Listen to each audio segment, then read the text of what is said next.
So one of these ayat that is so epic is the dua of Sulaiman alayhi salam. You know, when prophets make dua, they make dua for akhirah, they make dua for forgiveness, they make dua for their future generations, isn't it? Listen to this dua. قَالَ رَبِّ اغْفِرْ لِي. He said, Master, forgive me. وَهَبْ لِي مُلْكًا. And give me the gift of kingdom. Give me the gift of some kind of kingdom. مُلْكًا لَا يَنْبَغِي لِأَحَدٍ مِّن بَعْدِي. That is not even appropriate for anyone who comes after me. Give me so much kingdom that it's not even appropriate for any human being that comes after me to have that kind of kingdom. Innaka antal wahhab. You are the one who continuously gives gifts. What is Sulaiman alayhi salam asking for? First thing, forgive me. Second thing, which is what shocked me, he asked for kingdom. Okay, that's deen or dunya, by the way, by our standards. I was like, dunya, isn't it? And not just dunya. Don't just give me and give other people. He didn't just say that. He said what? Give me so much and give me something that is not even fitting for anybody else. Make me unique in what you give me. In where? In dunya. How in the world is this appropriate? It sounds like he's asking only for dunya. The beauty of this dua, number one, is his top priority. Ya Rab, forgive me. If you understand, Ya Rab, forgive me, then everything else about this dua will make sense. If you don't understand, Ya Rab, forgive me, you will not understand what the rest of this dua is. A human being can only do so much in this life. Then I'm going to be leaving this earth, whether I like it or not. My date is done. My time is done, the angel shows up, the appointment is there, it can't be delayed. The only thing that lives after me is what? As far as my akhirah is concerned, and my forgiveness is concerned, I can make astaghfirullah, astaghfirullah, astaghfirullah. I can make tawbah to Allah, I can cry before Allah only so many years, only so many times. But what can help me earn Allah's forgiveness even after I die? It's called sadaqah jariyah, isn't it? Something good you leave behind. The hadith will tell us your sadaqah jariyah could be your money. One of the most beautiful forms of sadaqah jariyah is what? Your children, they do good deeds after you, yes? Allah has given different people different blessings. Some people have money, they don't have children. Some people have children and they don't have money. But al-malu wal-banuna zinatul hayatid dunya. Money is a part of the beauty of this life. Children are a part of the beauty of this life, isn't it? Now Allah gives certain people certain capabilities and other people other capabilities. If you study the prophets in the Quran, they don't all have the same talents.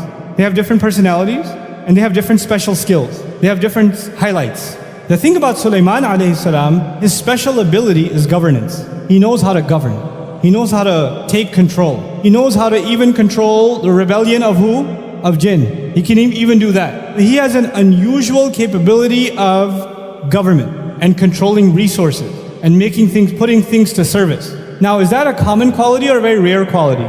The more power you get in government, the more corruption you get. The more absolute authority you have, the more absolute problems you have. Absolute power corrupts absolutely. So one of the greatest kingdoms in human history is the pharaohs. Case in point. Sulaiman alayhi salam is in a unique position. He has kingdom and he knows how to use it for good. What kind of sadaqah jariyah can he leave behind? Unmatched. He sees an opportunity. His akhirah to be reconciled by the talent that Allah has given him. And the talent Allah has given him is remarkable. He had an incredible, incredible kingdom. An incredible control. Incredible stability in his land. Over human beings and over jinn. So he says, Ya Allah, expand this territory for me. Give me kingdom above and beyond this, like you will never give to anybody else after me, because I know what Allah has given me. And by the way, you should understand something else about Sulaiman alayhi salam from the Quran's perspective. Sulaiman alayhi salam is the son of who? You know? Dawud alayhi salam. You should know something special about Dawud alayhi salam. There's a hadith about Dawud alayhi salam. Adam alayhi salam was shown the names of every single human being. When we were ruh, Adam alayhi salam was shown, introduced to all of us. He knows my name, he knows your name. وَعَلَّمَ آدَمَ الْأَسْمَاءَ كُلَّهَا ثُمَّ عَرَضَهُمْ. It's actually going back to the names of all individuals, which is amazing. Our Father knows all of us by name. It's not just we know His name, He knows our name too. And He knows our qualities too, because in Arabic, ism is also qualities. So He knows you and your personality. How many people are in front of Him? Adam alayhi salam? Unimaginable, yeah? And He picks out one of them. He says, who's that? That's your son Dawood. Give him 40 of my years. Make his life longer. Who did He pick out of all of them?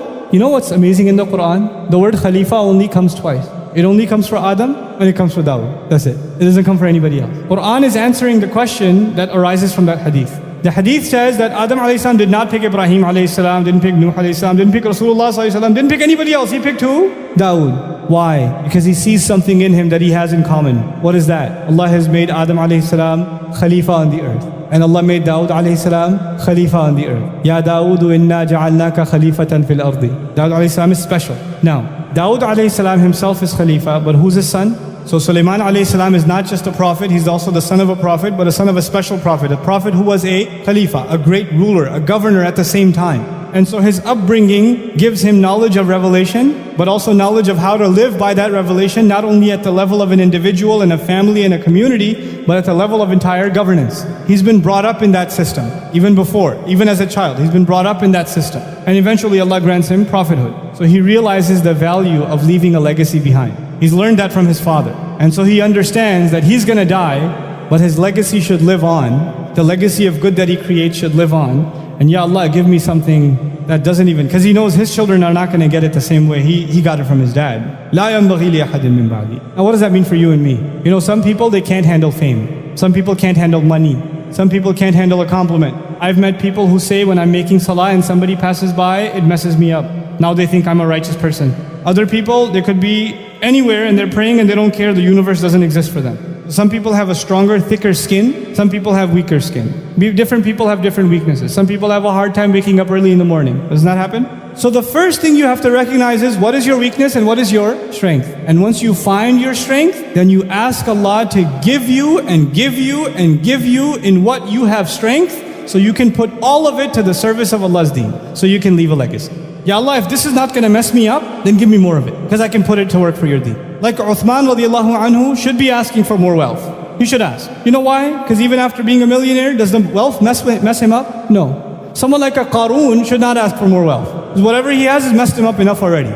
You understand? So not everybody's going to ask for the same thing, because the strength of Sulaiman alayhi salam is he has power, but it doesn't corrupt him. So he asks Allah, give me more and more and more and more and more of power, so I can take all of it and serve what? Your deen. And when you ask Allah, what did Allah do for him? Look at in the next ayah, فَسَخَّرْنَا لَهُ الرِّيحَ تَجْرِي بِأَمْرِهِ رُخَاءً حَيْثُ أَصَابَ وَالشَّيَاطِينَ كُلَّ بَنَّاءٍ وَغَوَّاصٍ وَآخَرِينَ مُقَرَّنِينَ فِي الْأَصْفَادِ هَذَا عَطَاؤُنَا. I made the winds submit to him. I made shayateen do work for him. Others I made dive deep into the ocean for him and pull out its treasures. Others I put in chains in prison, the ones who wouldn't listen to him. I put them in chains for him. This is all what we give. This is what we give. Allah gave him control over winds. You can have the most technologically advanced society with the greatest military, but when a hurricane strikes, their buildings fall. They can't protect themselves from what? The wind. They can't. They can't protect themselves from the earthquake. They can't protect themselves from the flood. Isn't it? They could have billions of dollars spent in defense, and they can't protect from the wind. Who needs a military when you have the wind? Just send a hurricane that way. Send a storm that way. Subhanallah. This is what Allah will give. So for you and me, identifying what our strength is, and then making a pledge to Allah that we will use it for the strengthening of this deen, for leaving a legacy that is longer than our own, that is perfectly normal. Perfectly normal. That's not asking for dunya. As a matter of fact, even if you benefit from it somewhat, it's fine. Because you take from it what you need, and you give from it what will build your akhirah. Because what was the priority from the very beginning? Rabbi ighfirli, forgive me. This is all in hopes of earning Allah's forgiveness. No matter how many good deeds I do, they're not going to be enough, so I keep doing good deeds even after I'm dead. That's what I want to do. Every one of you should be thinking like that. Every one of you. What is the strength Allah has given me, and how can I put it to good use, and how can Allah build my talent to make it even better, so I can benefit even more.